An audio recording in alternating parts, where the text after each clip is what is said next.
మనమందరం కూడా కళ్ళు మూసుకున్నట్లయితే ప్రార్థనతో ఈ యొక్క వాక్య భాగాన్ని ధ్యానించుకోవడానికి ప్రభు సన్నిధిలో ప్రార్థన చేసుకుందాం. పరిశుద్ధుడా గొప్ప దేవ, ఆశ్చర్యకరమైన తండ్రి, మీ ఘనమైన శ్రేష్టమైన నామానికి వందనాలు స్తోత్రాలు చెల్లించుకుంటున్నాం ప్రభా. ఈ ప్రాముఖ్యమైన సమయంలో తండ్రి, ఈ దీనదాసురాన్ని పూర్తిగా నన్ను మీ సెలవు చదువు చేసుకుని అయ్యా మాకు కావలసినటువంటి ఆత్మీయమైన ఆహారాన్ని మాకు అనుగ్రహించండి. వెనగండి చెవులు గ్రహించే హృదయాలు మాకు దయచేయండి. నీ వాక్యంలో ఉన్నటువంటి శక్తిని, నీ వాక్యంలో ఉన్న గొప్పతనాన్ని, ఈ వాక్యంలో ఉన్నటువంటి మాధుర్యాన్ని ప్రభా మేము అనుభవించడానికి కృప అనుగ్రహించమని సమస్తాన్ని మీ చేతులకు అప్పగించుకుంటూ త్వరగా యేసు పరిశుద్ధ నామములో అడిగి వేడుకొని ప్రార్థిస్తున్నాం తండ్రి, ఆమేన్. ఈ యొక్క సమయంలో మనం వాక్య భాగాన్ని చదువుకుందాం. న్యాయాధిపతుల గ్రంథము 6వ అధ్యాయము, న్యాయాధిపతుల గ్రంథము 6వ అధ్యాయము 28వ వచనాన్ని చదువుకుందాం. ఆ ఊరి వారు వేకువనే లేచినప్పుడు బయలు యొక్క బలిపీఠము విరగగొట్టబడి ఉండెను. దానికి పైగానున్న దేవతా స్తంభమును పడద్రోయబడి ఉండెను. కట్టబడిన ఆ బలిపీఠము మీద ఆ రెండవ ఎత్తు అర్పింపబడి ఉండెను. అప్పుడు చాలా మనం చదువుకున్నటువంటి వాక్య భాగంలో అసలు ఈ మాట ఎందుకు రాశారు, ఇది ఎవరి కోసం రాశారు, దీనికి సంబంధించినటువంటి అర్థం ఏంటి, ఎవరి కోసము ఏంటి అనేది మనం క్లుప్తంగా వివరించుకుందామండి. ఈ యొక్క న్యాయాధిపతుల గ్రంథము 6వ అధ్యాయం నుండి 9 ఇంకా పై అధ్యాయాలుగా మనం చూసుకున్నట్లయితే ఇక్కడ మనకు ఒక వ్యక్తి కనబడతా ఉన్నారు. ఆయన పేరు గిద్యోను. ఎవరైతే గిద్యోను అనేటటువంటి ఆయన ఇశ్రాయేలీల దేవుడైనటువంటి యెహోవా ఇశ్రాయేలీలను ఏర్పాటు చేసుకున్నారు. ఆ ఇశ్రాయేలీలో ఒకరు గిద్యోను. చూడండి, ఈ లోకంలో మనము ఒక ప్రత్యేక క్రైస్తవులు, ఇంకొక చోట అన్యులు ఎలా అయితే ఉన్నామో ఆ కాలంలో ఇశ్రాయేలీల ప్రజలలో ఈ గిద్యోను అనేవారు ఒక ఆయన. ఇశ్రాయేలీల ప్రజల దేవుడు ఐగుప్తు నుండి విడిపించి వారిని బానిసత్వం నుండి విడిపించిన తరువాత వారు మాటికి కూడా యెహోవా దృష్టికి వ్యతిరేకంగానే జీవిస్తూ ఉండేవారు. అయితే ప్రియమైనటువంటి దేవుని సంగమా, 6వ అధ్యాయం 1వ వచనంలో చదవద్దు, కానీ మీరు ఇంటికి వెళ్ళిన చదువుకుంటే 3 అధ్యాయాలు చదువుకుంటే మీకు ఇంకా బాగా క్లారిటీగా అర్థమవుతుంది. 6వ అధ్యాయం 1వ వచనంలో ఇశ్రాయేలీయులు యెహోవా దృష్టికి దోషులైనందున యెహోవా 7 ఏళ్ళు వారిని మిద్యానీయుల చేతికి అప్పగించాడంటే, వారి యెహోవా దృష్టికి ఇశ్రాయేలీయుల ప్రజలందరూ కూడా 7 యెహోవా దృష్టికి చెడుతనం చేసి దోషము చేయడం వల్ల దేవుడు ఏం చేస్తాడంటే మిద్యానీయులకి వారిని ఎన్ని సంవత్సరాలు అప్పగించాడంట?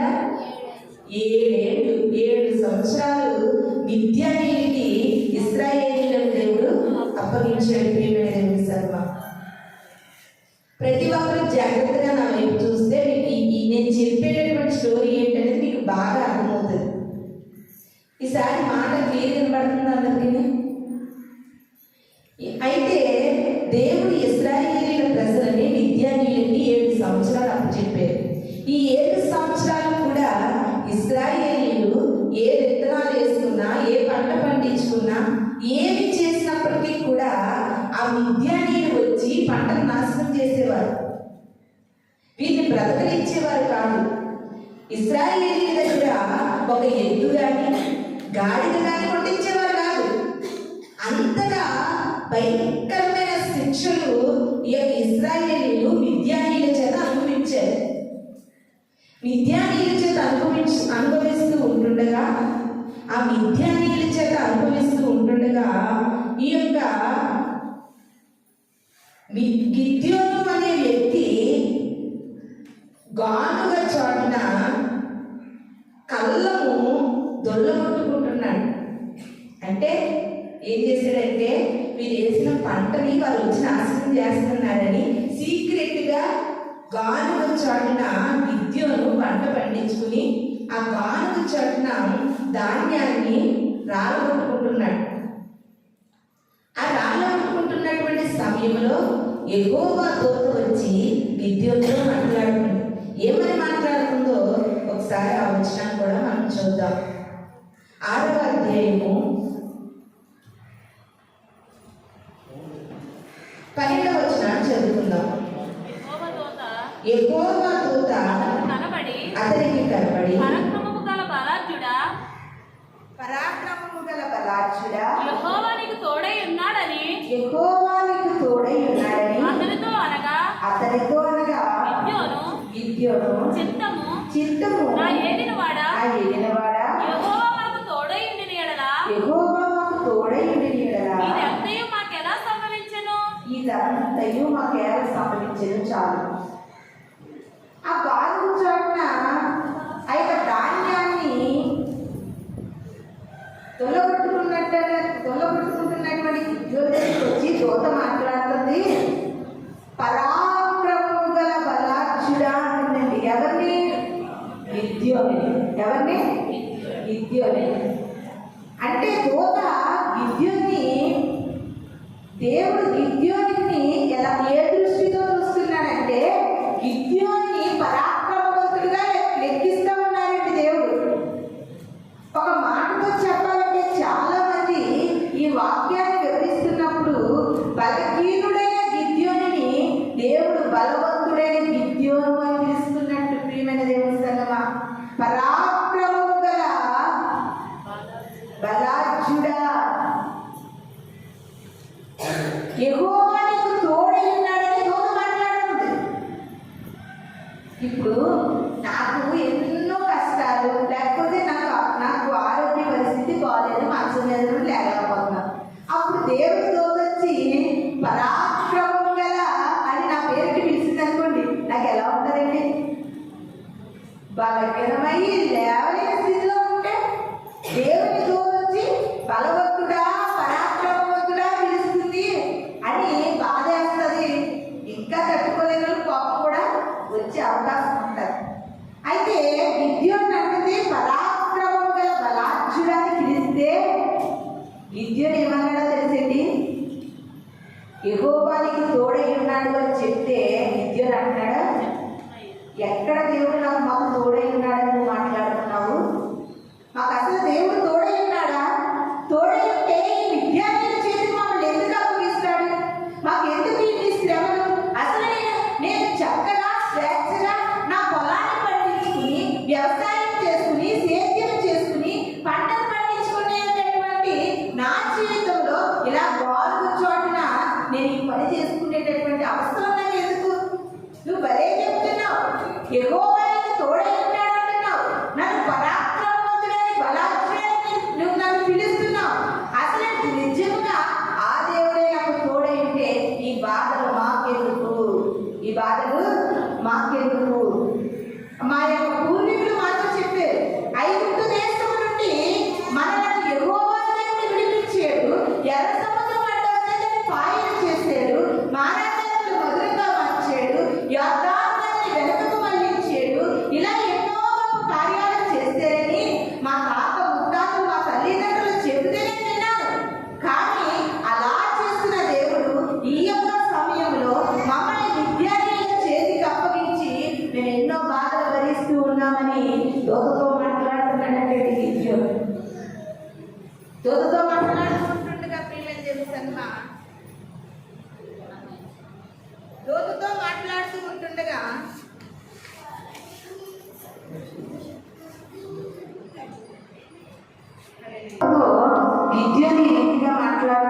ప్రియమైన దేవుని సంగమా, దేవుని యొక్క దూత గిద్యోనుతో మాట్లాడుతూ అంటుంది, లేదు లేదు గిద్యోను, నేను నీకు తోడైనాను. ఈ మిద్యానీయుల చేతుల నుండి ఇశ్రాయేలీయుల ప్రజలను విడిపించడానికి దేవుడు నిన్ను ఎన్నుకోబోతా ఉన్నాడు. దేవుడు నిన్ను పరాక్రమవంతుడిగా నిలబెట్టబోతున్నాడు. దేవుడు నిన్ను బలవంతుడిగా నిలబెట్టబోతున్నాడు. దేవుడు నిన్ను ఆ మిద్యానీయుల ఆ యొక్క భయంకరమైన ప్రజల నుండి నీ ప్రజలను రక్షించుకోవడానికి నిన్ను ఆయుధంగా వాడుకుంటాడని దేవుడు గిద్యోనుతో సెలవిస్తూ ఉన్నాడు.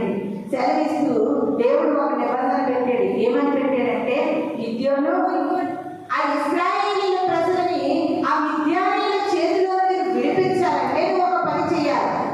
ఏం పని చేయాలయ్యా? ఏం పని చేస్తావంటే, మిద్యానీయులు అమాలేకీయులు ఉన్నారు చూడు, ఆ ప్రజలు విగ్రహారాధన చేస్తున్నటువంటి వారి విగ్రహములను పడగొట్టాలి. వారు కట్టించిన బలిపీఠములను పడగొట్టాలి. ఎప్పుడైతే నువ్వు పడగొట్టావో అప్పుడు నీ ప్రజలను దేవుడు నీ ద్వారా విడిపిస్తాడు అన్నారంటే. అంటే గిద్యోనుకి చాలా భయం అనిపించింది. ఎందుకు భయం అనిపించిందంటే, ఇశ్రాయేలీయుల ప్రజల కంటే కూడా ఈ మిద్యానీయుల ప్రజలు బలవంతులు. ఇంకా మనం వాక్యంలో చూసుకుంటే ఇశ్రాయేలీయుల ప్రజల సంఖ్య కంటే కూడా మిద్యానీయుల సంఖ్య ఎక్కువ. మిద్యానీయులు ఎలా ఉన్నారంటే మిడతల వలె ఉన్నారంట. మిడతల దండు, మిడతల వలె వారు ఉన్నారు. అంతేకాకుండా వారి ఒంటెలు కూడా సముద్రంలో ఇసుక కంటే కూడా ఎక్కువ ఉన్నాయి వారి ఒంటెలు. అటువంటి ప్రజలతో మేము పోటీ పడడానికి సిద్ధమవ్వాలంటే నాకు ధైర్యం సరిపోవట్లేదు అని గిద్యోను వెనకాడుతున్నాడు. ప్రియమైన దేవుని సంగమా, ఎప్పుడైతే దేవుడు బలహీనుడైనా లేకపోతే పీకిగా ఆలోచిస్తున్నటువంటి గిద్యోనుని దేవుని యొక్క మనసు ప్రేరేపించిందో, దేవుని ఆత్మ గిద్యోని బలపరిచిందో, వెంటనే గిద్యోని వెళ్ళి రాత్రి కాల సమయమందు మిద్యానీయులందరూ నిద్రపోతున్నటువంటి సమయంలో వారి యొక్క గుడిలోకి వెళ్ళి వారి బలిపీఠములను పడగొట్టి వారి విగ్రహాలను ధ్వంసం చేశాడండి. ఆ మాట కూడా మనం ఒకసారి చూసుకుందాం. ఆ మాట కూడా మనం ఒకసారి చూద్దాం. 6వ అధ్యాయము మనం చదువుకున్నాం కదండి, 28వ వచనం. ఆ ఊరి వారు వేకువనే లేచినప్పుడు బయలు యొక్క బలిపీఠం విరగొట్టబడి ఉండెను. దానికి పైగా ఉన్న దేవతా స్తంభము పడద్రోయబడి ఉండెను. కట్టబడిన బలిపీఠం మీద ఆ రెండవది ఎద్దు అర్పించినట్టుగా కనబడతా ఉంది. దేవుడు అంటున్నాడండి, గిద్యోను, దేవుడు నీకు బలవంతుడిగా వాడుకోవాలంటే, పరాక్రమవంతుడిగా వాడుకోవాలంటే, ఆ యొక్క మిద్యానీయుల చేతిలో నుండి దేవుడు నిన్ను విడిపించాలంటే నువ్వు మొట్టమొదటిగా చేయవలసిన పని ఏంటో తెలుసా? ముందుగా వారు కొలుచుకున్నటువంటి ఆ దేవతా విగ్రహములను, వారు ఏర్పాటు చేసుకున్నటువంటి బలిపీఠములను, వారు పెట్టుకున్నటువంటి దేవతా స్తంభములను నువ్వు పడగొట్టి నువ్వు ఒక ఎద్దును తీసుకెళ్ళి అక్కడ బలి అర్పించాలన్నాడంటే దేవుడు. ఏదైనా సరే దేవుడి యొక్క మనం ఏమన్నా పొందుకోవాలంటే దేవుడు మనకు నియమించిన నిబంధనలు కట్టుబడి ఉండాలి. ఆయన ఆజ్ఞను అనుసరించాలి. ఆయన చెప్పినది చేయాలి. ఒక భక్తుడు అంటున్నాడేంటి, పాపం అంటే ఏంటో తెలుసా ప్రియమైన దేవుని సంగమా?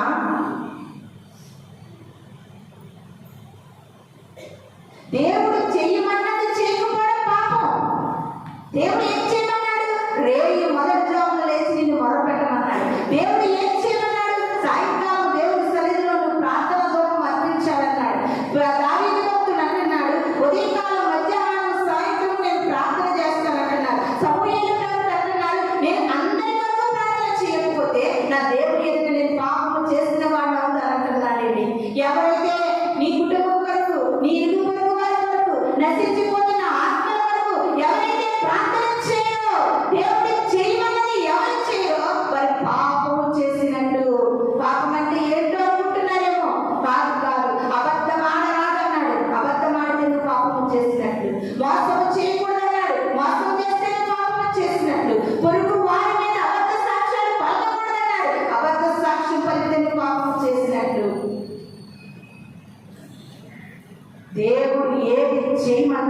అది నువ్వు చేయకపోతే ఏంటంటే పాపము చేసినట్లు.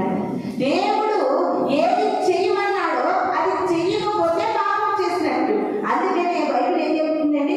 ఆజ్ఞను అతిక్రమించడమే పాపము. పాపము. దేవుడు చేయమన్నది చేయకపోతే పాపం చేసినట్లు. దేవుడు చెయ్యొద్దన్న పనులు చేసేవనుకో అతిక్రమం చేసినట్లు. అర్థమైందా? చేయమన్నది చెయ్యకపోతే పాపము. దేవుడు ఏది చేయమన్నాడో అది చేయకపోతే పాపము. ఏది చెయ్యొద్దన్నా చేసేవనుకో అతిక్రమం. అతిక్రమం. దేవుడు ఏది చేయొద్దన్నాడండి? ఈ చెట్ల పండ్ల అన్నీ తినేటమ్మా ఆదాము, మీకు కావాల్సినటువంటి ఫ్రూట్స్ అన్నీ కూడా మనం ఈ రోజుల్లో ఒక యాపిల్స్ కొనుక్కోవాలన్నా ఏ ఫ్రూట్ కొనుక్కోవాలన్నా డబ్బులు వెచ్చించి కొనుక్కోవాలి. ఆదాం కన్నా పనుందండి. హాయిగా తోటలోకి వెళ్ళడం, చెట్టును పండినటువంటి పండు హాయిగా కోసుకుని తినడం, హ్యాపీగా ఉండడం. అటువంటి జీవితంలో దేవుడు ఏది వద్దన్నాడో అది చేసి అతిక్రమం చేసే ప్రియమైన దేవుని సంగమా. దేవుడు ఏమన్నాడండి? ఒక దొంగతనం చేయొద్దు అన్నాడు. వద్దన్నాడా? నువ్వు చేసావా? అది అతిక్రమం. నరహత్య చేయొద్దు అన్నాడు. నువ్వు చేసావా? అది అతిక్రమం. వ్యభిచరించకూడదు అన్నాడు. నువ్వు చేసావా? అది అతిక్రమం. అందుకనే సామెతల భక్తుడు అంటా ఉన్నాడండి, అతిక్రమం చేయవారు వర్ధిల్లరు, వాటిని ఒప్పుకుని విడిచిపెట్టేవాడు కనికరాన్ని పొందుకుంటాడు.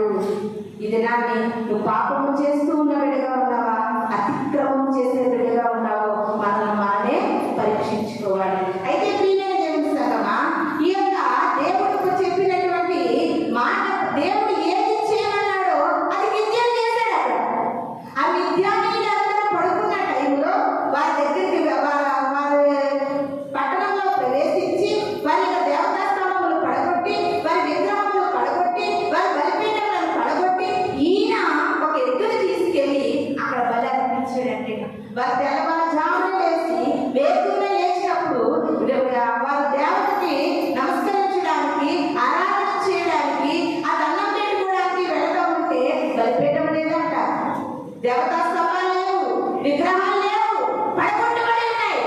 ఎవరు పడగొట్టారు అని వారు చాలా నిర్ధారణ చేస్తే అది గిద్యోని పడగొట్టాడని తెలియదంటే, అప్పుడు గిద్యోని గుండెలు ఎలా ఉంటాయి?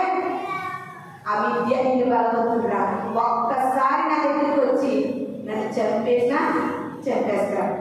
అయితే అప్పుడు ఆ విద్యార్థులు అందరూ వచ్చి అంటున్నారంటే, గిద్యోని యొక్క తండ్రితో మాట్లాడుతూ ఉన్నారు. గిద్యోని యొక్క తండ్రితో అంటున్నారండి, గిద్యోని యొక్క తండ్రి పేరు యోవాషు.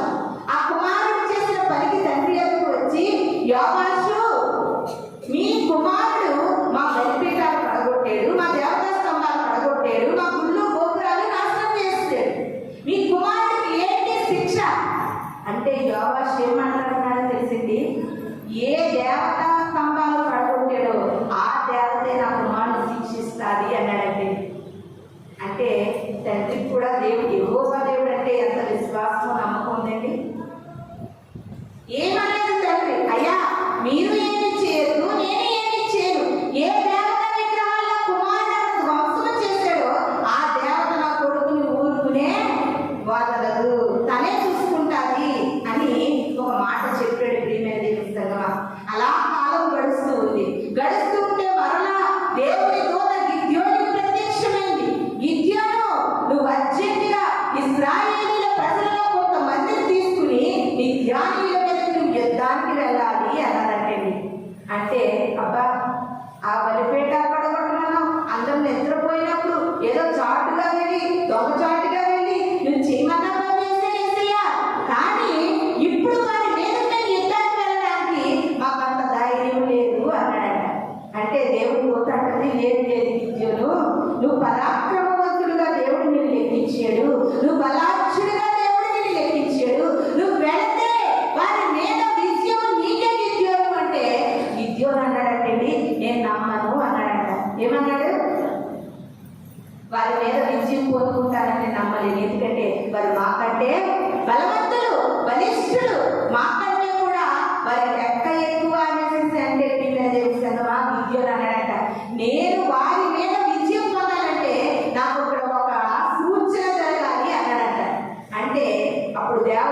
ఏ సూచన అని అడిగితే, ఇదిగో నా కళ్ళం ఇక్కడ బాగుగా కడగబడి ఉంది. కళ్ళం అంటే తెలుసు కదమ్మా, అది అక్కడ దాన్ని వేయడానికి దాన్ని నీట్గా చేసుకోవాలి.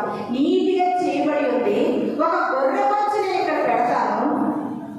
ఈ రాత్రికాల సమయంలో కళ్ళమంతా తడిసిపోవాలి.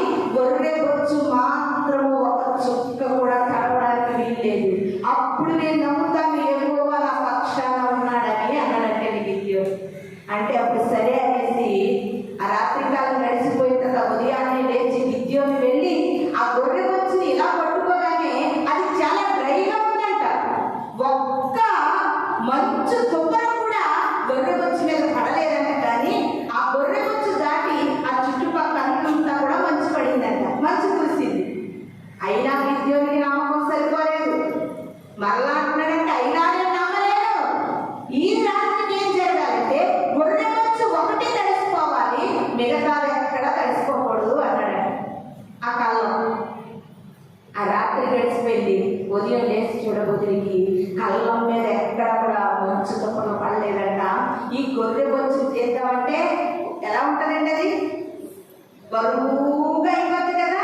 తెరలేకపోతున్నాడు. పిండుతుంటే నీళ్లు నీళ్లు నీళ్లు వస్తుంటే యెహోవా గొప్ప దేవుడని నమ్మాడు. ప్రియమైన దేవుడు అప్పుడు నమ్మి యుద్ధానికే గిద్యోను బయలుదేరి వెళ్ళాడు. అప్పుడు దేవుడు అన్నాడు, ఎలా పడితే అలా నువ్వు యుద్ధానికి వెళ్ళకూడదు, ఎలా పడితే అలా నువ్వు మందిరానికి వెళ్ళిపోకూడదు, ఎలా పడితే అలా నువ్వు దేవుని ఆరాధించకూడదు. నీ మనస్సు ఎలా ఉన్నా, నీ ఆలోచన ఎలా ఉన్నా, నీ తలంపులు ఎలా ఉన్నా దేవుని మందిరంలో నువ్వు వ్యర్థంగా వెళ్ళకూడదు. నువ్వు మందిరానికి వస్తున్నావంటే నీలో మార్పును చూడాలి. నువ్వు మందిరానికి వస్తున్నావంటే నీలో మారు మనసు కలగాలి. నువ్వు మందిరానికి వస్తున్నావంటే నీ లైఫ్ చేంజ్ అవ్వాలి. ప్రియమైన దేవుని సంగమా, దేవాది దేవుడు గిద్యోనుతో అన్నాడంట, యుద్ధానికి నువ్వు వెళ్ళాలంటే ఇశ్రాయేలీల ప్రజల నువ్వు తీసుకుని వెళ్ళిపోతున్నావు.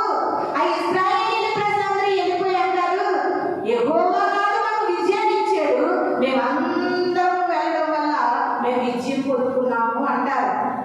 ఈ మనుషుల మనస్తత్వం నాకు తెలుసు, ఈ మనుషుల మాటలు నాకు తెలుసు, ఈ మనుషుల ఆలోచన నాకు తెలుసు.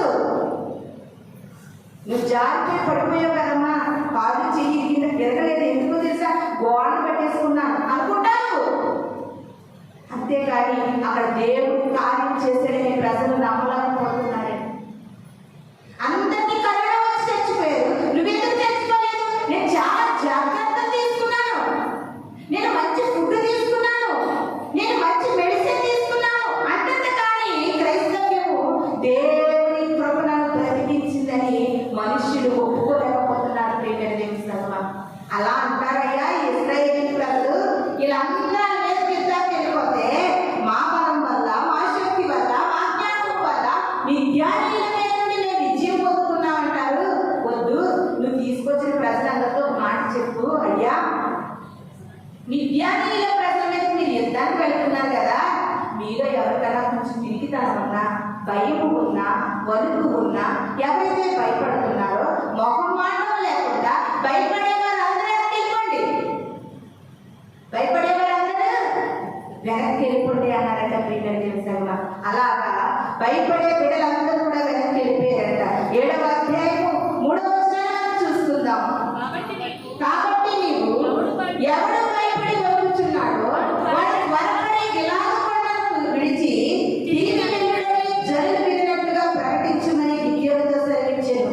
అప్పుడు జనులలో నుండి 22,000 మంది తిరిగి వెళ్ళిపోయారంట. చూసారా, దేవుడి గిద్యోనుకి చెప్పిన మాట ప్రకారంగా మేము యుద్ధానికి వస్తాం, మేము యుద్ధానికి వస్తాం, మేము యుద్ధానికి వస్తామని అందరూ వచ్చారు. మేము మందిరానికి వస్తాం, మేము దేవుని నమ్ముకుంటాం, మేము రక్షణ తీసుకుంటాం, మేము చేసుకోవాలనుకుంటామని అందరూ వస్తారు. ఆరాధనలో ఒక చక్కటి మాట చాలా నన్ను బలపరిచింది. అయ్యా నీవు మా ప్రాణాలు అడిగితే ఇవ్వడానికి మేము సిద్ధంగా ఉండాలి. అది భక్తి అంటే. ప్రియమైన దేవుని సంగమా, ఈ ప్రజలందరూ మీకు ఎవరు భయమేస్తుందో, ఎవరు భయపడుతున్నారో, ఎవరు వణుకుతున్నారో, ఎవరు యుద్ధానికి రావడానికి సందేహిస్తున్నారంటే 22,000 మంది వెనక్కి వెళ్ళిపోయారంటే యుద్ధం చేయకుండా. 22,000 మంది వెనక్కి వెళ్ళిపోయినప్పుడు ప్రియమైన దేవుని సంగమా ఇంకా 10,000 మంది అక్కడ నిలబడి ఉన్నారంట. అప్పుడు దేవుడు అంటున్నాడట, గిద్యోను 10,000 మందిని కూడా నువ్వు తీసుకువెళ్ళడానికి వీల్లేదు, మీరందరినీ ఒక నది దగ్గరికి తీసుకుని వెళ్ళు, ఆ నదిలోని నీళ్లు త్రాగమని, 10,000 మందిని నీళ్లు త్రాగమని. దేవుడు ఎలాంటి పరీక్ష పెట్టాడో చూడండి. గిద్యోను 1,000, 2,000, 10,000 మంది నదిలో నీళ్లు త్రాగుతుంటేనంటండి మోకరించి ఇలా మొక్కుని నోటితో నీళ్లు త్రాగే వారిని వేరుపరచు. అలా కాకుండా ఇలాగే చేతితో నీళ్లు కలిపి తేట నీళ్ళు తీసుకుని గతికి ఆ నీళ్లు తీసుకుని చేతితో నీళ్లు త్రాగుతారు చూడు, గతికి నీళ్లు త్రాగిన వారిని వేరుపరచు అన్నాడు. అంత మందిలో ఎవరి చేతితో తాగుతున్నారు, ఎవరు పూతుతో తాగుతున్నారు చూడడం కష్టమే కదండి. కానీ దేవుడు ఇచ్చిన మాట చొప్పున గిద్యోను అంట శ్రద్ధగా చూసాడంటే, చూసినప్పుడు ప్రియమైన దేవుని సంగమా 10,000 మందిలో 9,700 మంది మోకారించి మూడు పెట్టి తాగారట. 10,000 మందిలో 9,700 మంది మోకరించి మూతుతో తాగారు. అందులో 300 మంది మాత్రము గట్టికి చేతితో నీళ్లు తాగారు. అప్పుడు దేవుడు అంటున్నాడంట, ఈ 10,700 మందిని ఎంత పంపించే, 10,700 మందిని కూడా వెనక పంపించు, మిగిలిన 300 మందితో నువ్వు యుద్ధం చేయాలంటే. ఒక్కొక్కసారి దేవుడి కార్యాలు మనకు అర్థం కాలేదు. మనం అనుకుంటాము ఇలా చేయాలి, అలా చేయాలి, అప్పుడు చేయాలి, ఇప్పుడు చేయాలి అని అనుకుంటాం. కానీ నీ ఆలోచన వేరు, దేవుడి ఆలోచన వేరు. ఆయన ఆలోచనకి మన ఆలోచనకి ఎంత కూడా పొందననేది ఉండదు ప్రియమైన దేవుని సంగమా. ఆయన ఆలోచనలు సదాకాలం నిలుస్తాయి. వాక్యం అంటుంది, నరుని ఆలోచనలు ఆనాడే నశించిపోతాయి, కానీ యెహోవా ఆలోచన సదాకాలం ఉంటుంది. ఒకవేళ నీకు ఈ దినాన్ని కష్టం రావచ్చు, నష్టం రావచ్చు, చిరుకు రావచ్చు, ఇబ్బంది రావచ్చు, వ్యాధి బాధలు రావచ్చు, కానీ నువ్వు అనుకుంటావు నేను దేవునిలో ఎదుగుతున్న కొద్దీ కూడా నా బాధలు ఎన్ని, నా కష్టాలు ఎన్ని, నా నష్టాలు ఎన్ని నువ్వు అనుకుంటావు. ఈ ఆలోచన నీకు ఎలా పనిచేస్తుంది? దేవుడు అనుకుంటాడు, బలహీనుని నేను బలవంతురాలుగా నిలబెట్టి సదాకాలం వాడుకుంటానని దేవుడు అంటాడు. ఆయన ఆలోచనలు అంతరంగా ఉంటాయి.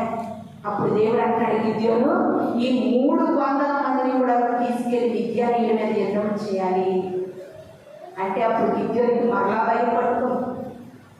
ఫస్ట్ ఏమో 22,000 మందిని ఎంత పంపించేవాళ్ళం దేవా, తర్వాత 9,700 మందిని ఎంత పంపించే, ఇంత జనాన్ని ఎంత పంపించేవని 300 మందితో మిడతల గండులాగా బలవంతులుగా ఉన్న మిద్యానీయుల మీద నేను యుద్ధం చేయడానికి వెళ్ళాలా ప్రభు అని మరలా గిద్యోను భయపడతా ఉన్నాడు. ప్రియమైన దేవుని సంగమా, మరలా గిద్యోను భయపడతా ఉంటే దేవుడు మరలా ఒక కండిషన్ పెట్టాడు. ఒక్కసారి నువ్వు భయపడకుండా మిద్యానీయుల యొక్క ఆ వాతావరణము, ఆ పట్టణం దగ్గర అవన్నీ ఎలా ఉన్నాయో సార్ చూసిరా అన్నట్లుగా దేవుడు చెప్తే చాటుగా వెళ్ళాడంటే గిద్యోను. వెళ్ళి అక్కడ కొంతమంది మాట్లాడుకుంటుంటే వాళ్ళ మాటలు విన్నాడంట. వాళ్ళు ఏం మాట్లాడుకుంటున్నారంటే, అందులో ఒకరికి దర్శనం వచ్చింది, కళ వచ్చింది. ఏ కళ వచ్చిందో తెలుసా? ఎవరు అంటే ఒకటి వచ్చంటండి. చూడండి ఆ వచనం ఎంత చక్కగా ఉంటాయో దేవుని కార్యాలు. ఇవి వాస్తవం ప్రియమైన దేవుని సంగమా. ఒకసారి చూద్దాం, 7వ అధ్యాయం 13వ వచనం చదువుకుందాం. గిద్యోను వచ్చినప్పుడు ఒకడు తాను కనిన కలను తన చిరికానికి వివరిస్తూ ఉన్నాడు. ఎట్లనగా, నేను ఒక కల కంటిని, అదేమనగా ఎవరి బట్టే ఒకటి మిద్యానీయుల దండులోకి వచ్చి దొల్లి ఒక గుడారములకు వచ్చి దాన్ని పడగొట్టి దాన్ని తలక్రిందులుగా చేసినప్పుడు ఆ గుడారము పడిపోయెను. హల్లెలూయా, హల్లెలూయా. చూడండి ప్రియమైన దేవుని సంగమా, మిద్యానీయుల్లో ఒక కళ వచ్చిందంటే ఏ కళ తెలుసా? ఎవరి రొట్టె, రొట్టె ఉంటుందమ్మా, రొట్టె దొల్లుకుంటూ వచ్చిందంట. రొట్టె దొల్లుకుంటూ వచ్చి ఒక గుడారంలోకి వచ్చినప్పుడు అంటే దాన్ని పడగొట్టి దాన్ని తలక్రిందులు వేసింది. నిజంగా నాకు వచ్చిన కళ ఏంటో తెలుసా? మన మిద్యానీయుల మీద ఒక దండెత్తి వస్తాడు, మన చరిత్ర అయిపోతుంది, మనకు అప్పజేయగలుగుతుంది. మనం చాలా ఆ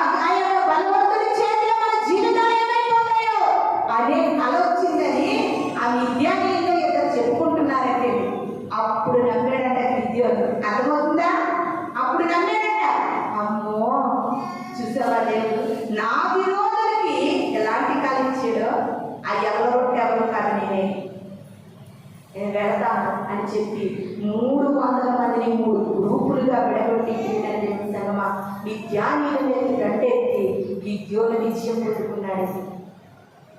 గిద్యోను విజయం పొందుకున్నాడు. ఇది నాటి మనము కూడా ఒక గిద్యోను వలె జీవించాలి.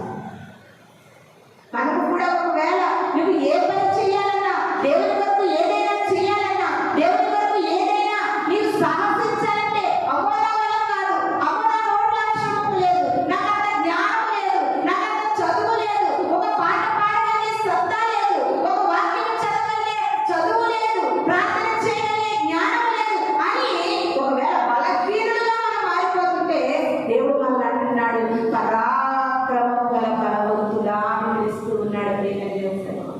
ఎప్పుడు కూడా నిన్ను నీవు తక్కువగా అంచనా వేసుకోకు సుమా. నిన్ను ఈ దినాన్ని కరోనా టైంలో లక్షల మందిగా అనేక మంది ప్రజలు ఎంతో మంది ఎంత జాగ్రత్తగా తమను తాము కాపాడుకున్నటువంటి వారే ఈ లోకము విడిచిపెట్టి వెళ్ళిపోయారు. ఇంకా నీవు నేను ఇంకా బ్రతికినామంటే ఏంటో తెలుసా, నీకు దేవుని పని ఉంది, ఇంకా నువ్వు బ్రతికి ఉన్నావు. మొక్క ఫలించినప్పుడు, మొక్క పండ్లు కాసినప్పుడు, మొక్క పువ్వులు పూసినప్పుడు ఆ మొక్కను మనం ఉంచుకోగలము. అది పూయకపోతే, అది ఫలించకపోతే దానికి మానేస్తాం. ఇంకా దేవుడు సజీవుడిగా సజీవురాలు ఎందుకు తెలుసా, నీవు నేను నీతి పనులు మరి కాదండి. ఇంకా దేవుడి పని చేయడానికి మనం దేవుడిని మనతో పని ఉంది.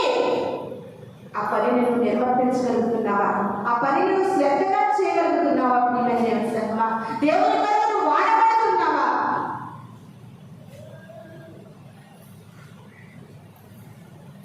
శుక్రవారం చెప్పేది పరలోక రాజ్యంలోకి వెళ్ళిన తర్వాత దేవుడికే ఒక ప్రశ్న, నువ్వు ఈ లోకంలో ఎంత సుఖముగా బ్రతికేవు, ఎంత ఎంజాయ్ చేసావు, ఎంత ఆనందించావు, ఎన్ని సంపాదించావు, ఎన్ని గ్రహించావు అని అన్నాడు. కానీ ఈ లోకంలో నీవు ఎన్ని ఆత్మలు రక్షించగలిగావు? నీ భార్యను రక్షించుకోగలిగావా? నీ భర్తను రక్షించుకోగలిగావా? నీ బిడ్డను రక్షించుకోగలిగావా? అనేకులైనా మనము ఉదయం లేచినప్పటి నుండి అనేకులతో మాట్లాడుతూ ఉంటాం. ఎవరికైనా నా సువార్తను చెప్పగలిగేవా? నా మాటలు వివరించగలిగేవా? నా పని చేయగలిగేవా అని దేవుడు మనల్ని అక్కడికి వెళ్ళిన తర్వాత ప్రశ్నిస్తే మన దగ్గర జవాబు ఏది? ఇది నా విద్యంతో మాట్లాడే దేవుడి మనతో మాట్లాడుతూ ఉన్నాను. వాక్యంలో ముఖ్య సారాంశం ఏంటో తెలిసింది. ముఖ్యంగా ఫస్ట్ ఆఫ్ ఆల్ చేసినటువంటి పని ఏంటంటే గిద్యోను దేవతా స్తంభములు పడగొట్టమన్నాడు. ఆ దేవతా బలిపీఠాలు పడగొట్టమన్నాడు. ఆ బలిపీఠం దగ్గర దేవుడికి బలిపీఠం కట్టమన్నాడు దేవుడు. ఫస్ట్ పని చేయమన్నాడు. అది గిద్యోను చేసేట. చివరికి వచ్చేసరికి గిద్యోను విజయం పొందుకున్నాడు. నేను చెప్పవలసిన సూటిగా చెప్పవలసిన పరిశుద్ధాత్మ మనతో మాట్లాడవలసిన మాట ఏంటో తెలుసా, నీలో కూడా దేవతా స్తంభాలు ఉన్నాయి, నీలో కూడా దేవుడికి నచ్చని బలిపీఠాలు ఉన్నాయి, నీలో కూడా దేవుడికి నచ్చని ఆలోచనలనే బలిపీఠాలను కడుతున్నావు, దేవుడికి నచ్చని జీవితాన్ని ఇంకా బలిపీఠాలను పూజిస్తున్నావు, దేవుడికి నచ్చినటువంటి నీ ఆశలతో బలిపీఠాలను మార్చుకుంటూ ఉన్నావు. దేవుడు నీతో మాట్లాడుతూ ఉన్నాడు. ఆ ఆశలనే బలిపీఠాలను పోల్చాలి, నీ ఇష్టాలనే బలిపీఠాలను పడగొట్టాలి, నీ యొక్క ఇష్టానుసారంగా నడిచే జీవితాన్ని ఆ బలిపీఠాలను పడగొట్టి దేవుని బలిపీఠాలను కట్టినట్లయితే నీ కుటుంబంలో అద్భుతం చూస్తావు, నీ జీవితంలో అద్భుతం చూస్తావు, నీలోనే ఒక అద్భుతం చూస్తావు. ప్రియమైన దేవుని సంగమా, దేవుని కొరకు మనం కట్టేవారంగా ఉండాలి. కానీ ఒక ఆలోచన ఏంటంటే, క్రైస్తవులుగా జీవిస్తున్న మనము దేవునికి నచ్చని బలిపీఠాలు పడగొట్టడం అనేది అర్థం చేయాలి. ఆ బలిపీఠాలు ఇంకా స్ట్రాంగ్ గా చేస్తూ ఉన్నాం. ఇది నన్ను పడగొట్టే విధంగా ఉండాలి. నువ్వు ఈ లోకంలో లోకాశలు, లోకాశయాలు, లోక జీవితాన్ని నువ్వు పడగొట్టుకుని దేవుని కొరకు బలిపీఠం కట్టే విధంగా నువ్వు లేవాలి. ఎరుకో గోడను దేవుడు ఏం చేశాడండి? 7 రోజులు కూరలు ఊది స్థుతించినప్పుడు ఎరుకో గోడలు కోల్చబడ్డాయి. ప్రియమైన దేవుని సంగమా, ఎప్పుడైతే విద్యానీయుల దేవతా బలిపీఠాలు, దేవతా స్తంభాలను, దేవతా విగ్రహములను గిద్యోను పడగొట్టాడో వెంటనే గిద్యోనుకి ఆ స్థలంలో విజయం వచ్చింది. ఇది నన్ను విజయం పొందుకోవాలంటే, ఇది నన్ను జీవితం ఆశీర్వదించబడాలంటే, నువ్వు ఉన్నతంగా నిలబడాలంటే, నీ కుటుంబం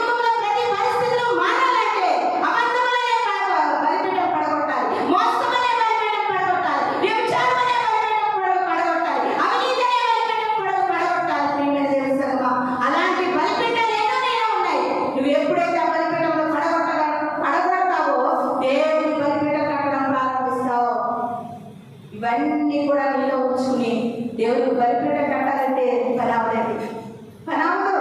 దేవుడు గిజ్జలు కొట్టాడు, ఆ బలిపీఠాలన్నీ పడగొట్టి అదే స్థలంలో నా తరఫున యెహోవా తరఫున ఒక ఎద్దుని తీసుకెళ్ళి భరించాలి.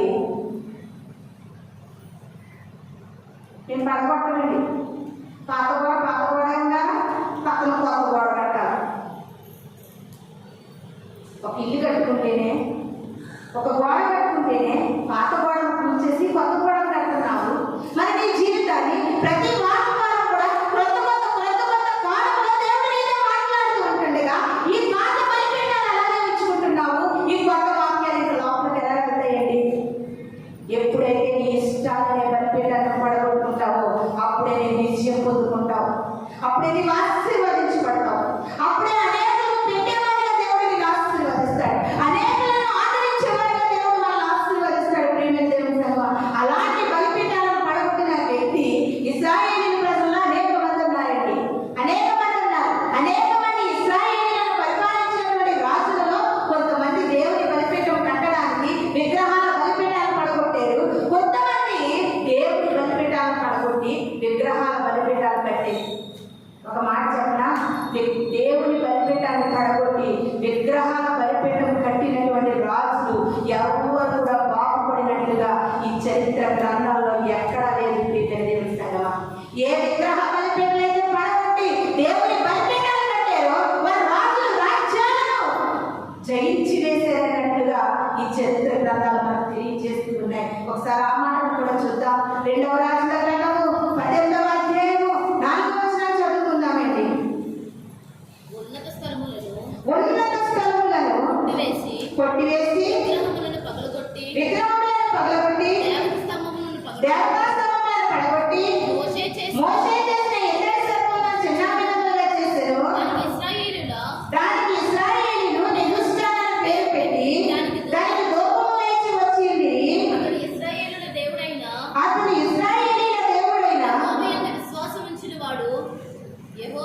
యెహోవా యందు విశ్వాసం ఉంచినవాడు అతని తరువాత వచ్చిన యూదా రాజులలో అతని పూర్వీకులైనను రాజులలో అతనితో సమమైన వాడెవడూ లేడు. హల్లెలూయా, హల్లెలూయా. ఇక్కడ మనకు కనబడుతున్న వారు ఎవరంటే హిజ్కియా రాజు గారు. ఎవరండి? ఇశ్రాయేలీయులు పరిపాలించిన రాజులలో ఈ యొక్క హిజ్కియా రాజు ఎవరు? ఆయన ఏం చేశారంటే రాజ్యానికి వచ్చినటువంటి మొట్టమొదట చేసినటువంటి పనులు ఏంటో తెలిసింది. విగ్రహాలను పడగొట్టాడు, దేవతా స్తంభాలను పడగొట్టాడు, విగ్రహ బలిపీఠాలను పడగొట్టాడు, యెహోవా పేరిట బలిపీఠాలను కట్టించాడండి. ఇలాంటి హిజ్కియా రాజు భయంకరుడైనటువంటి బలవంతుడైనటువంటి అష్షూరు రాజు చేతిలో విజయాన్ని పొందుకున్నాడు. ప్రియమైన దేవుని సంగమా, ఈ యొక్క హిజ్కియా అష్షూరు రాజు చేతిలో విజయాన్ని పొందుకోవడానికి ముఖ్య కారణం ఏంటంటే దేవతా స్తంభాలను పడగొట్టాడు, విగ్రహాలను పడగొట్టాడు. ఇది నాని ఈ హృదయంలో ఏ విగ్రహాలు ఉన్నాయి? మనం ఒకసారి చెప్పుకున్నాం కదండి, రాహేలు కోసం. రాహేలు తండ్రి ఇంటి నుండి దొంగతనంగా కొలువైన విగ్రహాలను తెచ్చుకుని దాచుకుంది. నీలో కూడా అత్యాశ అనే విగ్రహం నీలో ఉంది, ద్వేషం అనే విగ్రహం నీలో ఉంది, అసూయ అనే విగ్రహం నీలో ఉంది, మత్సరం అనే విగ్రహం నీలో ఉంది. అనేకమైన విగ్రహాలతో కొలువైనటువంటి బలిపీఠాన్ని ఆరాధిస్తున్నావు, కానీ పైకి కనబడుతున్నావు దేవుణ్ణి ఆరాధించే బిడ్డగా. పరిశుద్ధాత్ముడు ఏదైనా మాట్లాడుతూ ఉన్నాడు, నువ్వు దేవుణ్ణి ఆరాధించే ఒక వేషధారివే మాత్రమే, కానీ నీలో మాత్రం అనేకమైన బలిపీఠాలు కూడి కట్టుకుని ఉన్నాయి. ప్రియమైన దేవుని సంగమా, ఇదే వాక్యం నీతో మాట్లాడుతూ ఉంటుంటే ఈ వాక్యాన్ని స్పందించు, ఈ వాక్యాన్ని నువ్వు సాత్వికంగా అంగీకరించు. దేవునికి నచ్చినటువంటి భయంకరమైన వ్యసనాలు కూడా నీలో ఉన్నాయని ప్రభు మాట్లాడుతూ ఉన్నాడు. ఏ వ్యసనం ఉంది నీలోని? త్రాగుడనే వ్యసనం ఉందా? వ్యభిచారం అనే వ్యసనం ఉందా? స్మోకింగ్ అనే వ్యసనం ఉందా? అనేకమైన పొగ త్రాగుట, అనేకమైన రీతిగా, అనేకమైన వ్యసనాలతో, అనేకమైన బలిపీఠాలతో ఉన్నావేమో. దేవుడు అందుకే నీ పట్ల కార్యములు చేయలేకపోతున్నాడు. ప్రియమైన దేవుని సంగమా, ఇది నాకు పడగొట్టాలి, పడగొట్టాలి, పడగొట్టాలి. ఎప్పుడైతే నీవు దేవతా స్తంభములైనటువంటి నీ యొక్క ఆశలైనటువంటి బలిపీఠాలు పడగొడతావో, నువ్వే జరుగుతున్నావో అది నీ నోటికి రాకముందే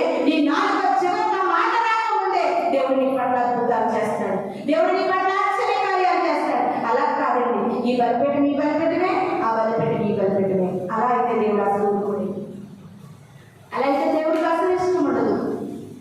నిజంగా ఈ యొక్క హిజ్కియా రాజండి అష్షూరు రాజు చేతిలో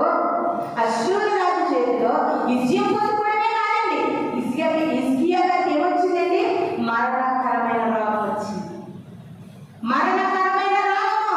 యెషయా ప్రభువుకి హిజ్కియా నువ్వు మరణిస్తావు, యెహోవా దేవుడు ఆజ్ఞ, యెహోవా దేవుడు సెలవిచ్చాడు, నువ్వు చచ్చిపోతావు హిజ్కియా.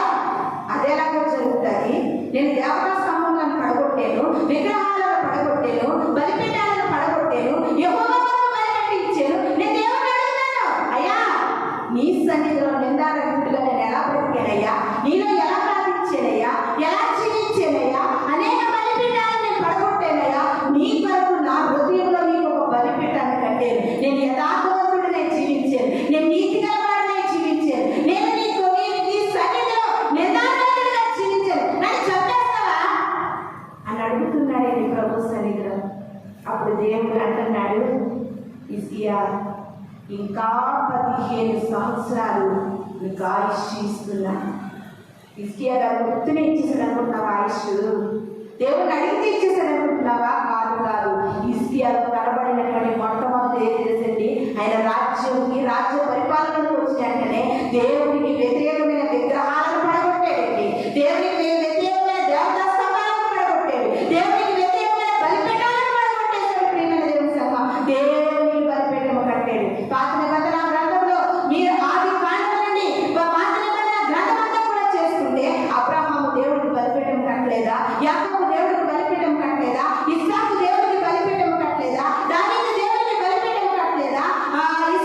యోసేపు దేవుడికి బలిపీఠం కట్టలేదా? ఈ భక్తులు ప్రవక్తలందరూ కూడా విగ్రహాలను మోసం చేసి దేవుడికి బలిపీఠం కట్టడం వల్ల దేవుడు వారిని హెచ్చించాడు, దేవుడు వారిని ఉన్నతముగా లేవనెత్తాడు, దేవుడు వారి జీవితాన్ని ఆశీర్వదించాడు, గొర్రెల దొడ్డిలో నుండి దావీదును ఆశీర్వదించాడు. ప్రియమైన దేవుని సంగమా, ఉత్తుత్తు ప్రార్థన, బలబలమని ఏంటంటారు? మొసల కన్నీళ్లు కాచే ప్రార్థన, ఇవన్నీ చేసేస్తున్నావు, ఎందుకు జరగట్లేదు అనుకున్నావేంటి? నీలో ఎక్కడో ఒక మూల దేవునికి నచ్చినటువంటి బలిపీఠం ఉంది. జాగ్రత్త. రహస్యంగా నువ్వు బలిపీఠాన్ని పూజిస్తున్నావు, రహస్యంగా బలిపీఠాన్ని ప్రేమిస్తూ ఉన్నావు, రహస్యంగా నువ్వు ఆ బలిపీఠాన్ని పూజిస్తూ ఉన్నావు. దేవుని సంగమా, ఇది నాన్న ప్రభు మనతో మాట్లాడుతూ ఉన్నాడు. నీ రహస్యపు బలిపీఠాన్ని పడగొట్టు. అందరిలో దేవుడు నిన్ను విజయోత్సవంతో ఊరేగిస్తాడేంటి? పైకి అందరం అలా కనిపిస్తచ్చు, కానీ రహస్యపు బలిపీఠాలు ఎంతమందికి లేవు? సామెత ఉంది, అందరిలో ఒక నడక, ఎవరో లేనప్పుడు ఇంకొక నడక. ఎలా ఉంది నీ యొక్క విశ్వాస జీవితం? ఎలా ఉంది? ఎదుటి వారిని చూసి వారు అనేటువంటి బలిపీఠాన్ని నీలో ఉంది కదా. ఎదుటి వారిని చూసి చేతలించుకుని అస్సలించుకుని అసూయపడే బలిపీఠం నీలో ఉంది. వారిని చూసేదానికి ఏమవుతుందో తెలియదు, ఆ బలిపీఠం కూడా నీలో ఉందేమో. అందుకే నువ్వు దేవుని కార్యాలు పొందుకోలేకపోతున్నావు, అందుకే దేవుని స్వస్థత పొందుకోలేకపోతున్నావు. ఆయన నమ్మదగిన దేవుడు, నిన్ను స్వస్థపరిచే యెహోవా నేనని దీటుగా మాట్లాడిన దేవుడండి. ఎందుకు నీకు కలగట్లేదంటే ఏదో బలిపీఠం నీలో ఆయన ఆటంకంగా కనబడతా ఉంది. ప్రియమైన దేవుని సంగమా, అది ఏ బలిపీఠమో వాక్యం ఆలపిస్తున్న నీకు నీ హృదయాన్ని పరీక్షించుకో, నీ ఆలోచనలు సరి చేసుకో. ఇది నాకు ప్రభు మనతో మాట్లాడుతూ ఉన్నాడు. ఇంకొక మాటలు చూద్దామండి. మీకా గ్రంథము 2వ అధ్యాయము 13వ వచనాన్ని చదువుకుందాం.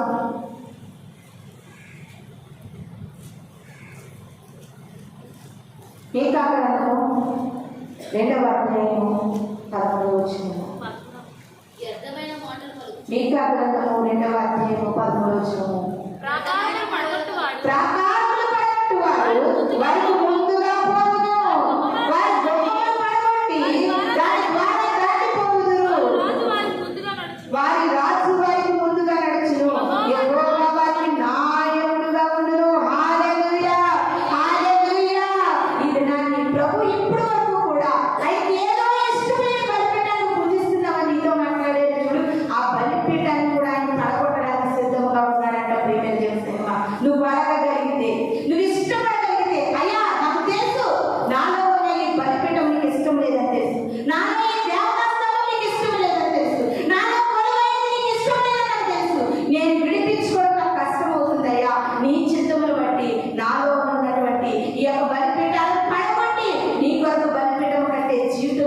కావాలని అడిగితే ప్రియమైన తెలుస్తామా, ఇశ్రాయేలీయులకు ముందు నడిచిన దేవుడండి, రాజుగా వారికి ముందు నడుస్తూ ఉన్నాడంట, యెహోవా వారికి నాయకుడుగా ఉన్నాడంట. ప్రియమైన తెలుస్తామా, ఇశ్రాయేలు సైన్యములకు ముందు నడిచిన దైవమా, నేను మాతో కూడా నుండి మమ్ము నడిపించువా. ఆ ఇశ్రాయేలీయుల సైన్యాన్ని ముందు నడిచిన దేవుడు, గిద్యోను యుద్ధాన్ని వెళ్తుంటే ముందు నడిచిన దేవుడు, ఈ దినాన జీవితమనే యుద్ధంలో, జీవితమనే పోరాటంలో ఆయనకు నచ్చలేని బలిపీఠాలు పడగొట్టలేని బలహీనురాలుగా ఉన్నావేమో, బలహీనుడుగా ఉన్నావేమో, దేవుణ్ణి ఆశ్రయిస్తే నీకు తెలియకుండానే ఆయనకు నచ్చని బలిపీఠాలు పడగొట్టబడబోతున్నాయి. ప్రియమైన తెలుసగవా, నువ్వు అడగగలిగితే, నువ్వు ప్రార్థించగలిగితే ఆటోమేటిక్గా నీకు తెలియకుండానే నీలో ఆయనకి ఇష్టం లేని బలిపీఠాలన్నీ కూడా ఆయన నీకు ముందుగా నడిచి ఆ బలిపీఠాలను పడగొడతారని మీకా గ్రంథం ద్వారా మనతో చెప్తూ ఉన్నాడండి. ఆయన ఎంత గొప్ప దేవుడు, ఎంత ఆశ్చర్యకరమైన దేవుడు మనం నమ్ముకుని ఉన్నాం. ఇది నాకు ప్రభు మనతో మాట్లాడుతూ ఉంటుండగా ప్రభు వాక్యాన్ని మనమందరం కూడా ఆయన హత్తుకుని విడుదలగా ఉండాలని మీకు అందరికీ కూడా తెలియజేస్తున్నాను. ఇంకొక మాటను చూసుకుందాం. నిర్గమాకాండము 34వ అధ్యాయము 13వ వచనము. నిర్గమాకాండము 34వ అధ్యాయము 13వ వచనము.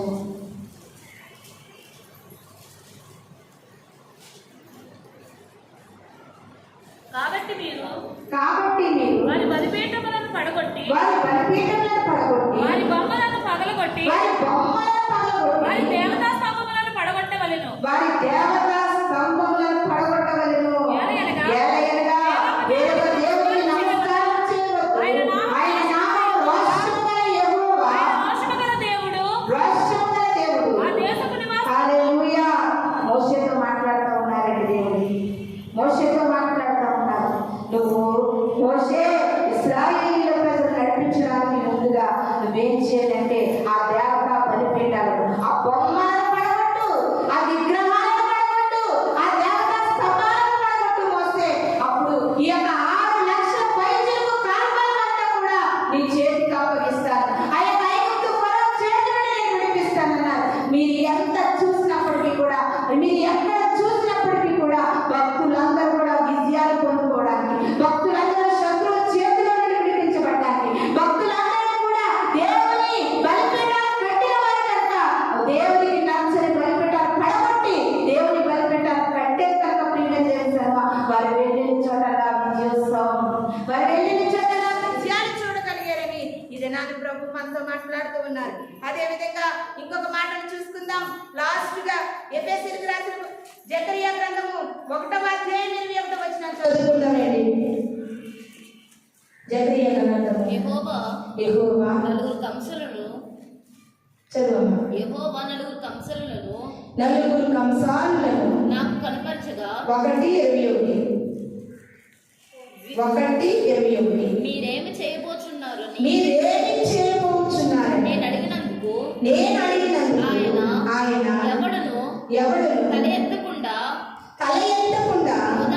యోదావారిని చెదరగొట్టిన కొమ్మలు ఇవే. అయితే వాటిని భయపెట్టుటకును యోదా దేశస్థులందరినీ చెదరగొట్టుటకై వారి మీద బలాత్కారము జరిగించి అన్యజనుల కొమ్ములను పడగొట్టుటకును మీరు వచ్చి ఉన్నారని నాకు సెలవిచ్చెను. జకరియా గారికి ఒక దర్శనం వచ్చింది. ఆయన దర్శనంలో చూస్తున్నటువంటి సన్నివేశం ఏంటంటే, ఆయన చూస్తుండగా 4 కొమ్ములు వచ్చాయండి. ఆయన ఎదుటికి 4 కొమ్ములు వచ్చాయంట. అప్పుడు దేవుడు అడుగుతున్నారు జకరియా గారు, అయ్యా ఏంటి నాకు 4 కొమ్ములు చూపిస్తున్నావు, ఏంటి కొమ్ములు అంటే, దేవుడు అంటున్నాడండి, ఆ 4 కొమ్ములు ఎవరో తెలుసా? యోదావారిని చెదరగొట్టుటకు వచ్చిన కొమ్ములవి. అయితే వాటిని భయపెట్టుటకు యోదా దేశస్థులందరినీ చెదరగొట్టిన వారి మీదకి బలాత్కారం జరిగించి అన్యజనుల కొమ్ములను పడగొట్టడానికే వీరు వచ్చి ఉన్నారని చెప్తున్నారంటే ప్రియమైన దేవుని సంగమా. చూసారా, 4 కొమ్ములు ఎవరంటే అన్యజనులను పడగొట్టడానికి వచ్చిన కొమ్ములవి. 2 ఎద్దుల పోటీలు జరుగుతాయి కదండి. ఎద్దుల పోటీల్లో ఎద్దంతా వదిలేస్తారు. కొమ్ములను ఫస్ట్ ఉంచుతారు. అవునా? ఎప్పుడైనా చూసాను కదండి, ఎద్దుల పోటీ జరిగినప్పుడు ఎద్దులు పడగొట్టడం ముందు కొమ్ములు, దాని శక్తి కొమ్ముల్లో ఉంటుందో ఏంటో కానీ ఫస్ట్ కొమ్ములను పట్టుకుని ఎద్దంతా ఆలోచిస్తారు. కొమ్ములు అంత శక్తి ఉంది ప్రియమైన దేవుని. ఒకవేళ ఏదైనా నువ్వు దేవుడి సన్నిధిలో నీ జీవితాన్ని నువ్వు విజయం పొందుకోలేకపోతున్నావా, లేకపోతే నీ ప్రార్థనలో విజయం పొందుకోలేకపోతున్నావా, నువ్వు అడిగిన దాంట్లో నువ్వు పొందుకోలేని స్థితిలో ఉన్నావేమో, జకరియా గారి దర్శనం వచ్చినట్లుగా 4 కొమ్ములు ఉన్నాయి ప్రియమైన దేవుని సంగమా. ఆ 4 కొమ్ములు కూడా అన్య జనులను పడగొట్టడానికి బయలుదేరుతూ ఉన్నాయి. ఈ అంత్యకాల దినాలలో వంగని మోకాళ్ళన్నీ యేసయ్య ఎదుట వంగిపోవును. యేసు రాజుగా వచ్చుచున్నాడు, భూలోకమంతా తెలుసుకుంటాడు. యేసు రాజుగా వస్తూ ఉన్నాడు కనుక ఆయన వస్తూ ఉన్నప్పుడు భూలోకమంతా కూడా యేసే రాజుగా వస్తున్నాడని తెలుసుకుంటారండి.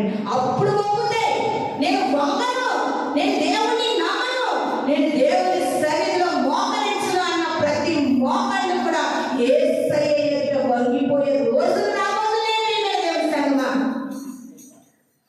ప్రతి నాలుక కూడా యేసే నిజమైన దేవుడు అని ఒప్పుకుంటాడండి.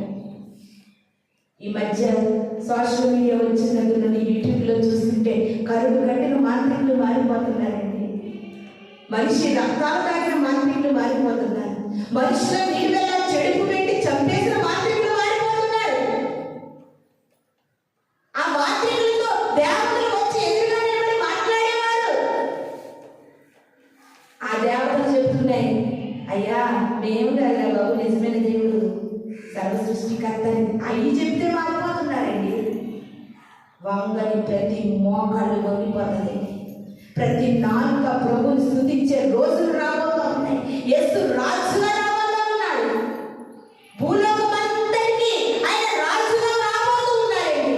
ఆయన రాకడ గొప్ప సమీపముంది ప్రియమైన దేవుని సంగమా. ఆ రాకడకు నువ్వు సిద్ధపడాలి, ఆ రాకడకు ఆయుధపరచబడాలి. అందుకనే ప్రభు అంటున్నాడు, ఆయన నచ్చని బలిపీఠాలు ఉన్నాయి, ఒక్కసారి పరీక్షించుకమ్మా, ఒక్కసారి పరిశీలన చేసుకొస్తామమ్మా. ఇదేనే ఆ బలిపీఠాలు ఒకటి నీలో తీసి పారి.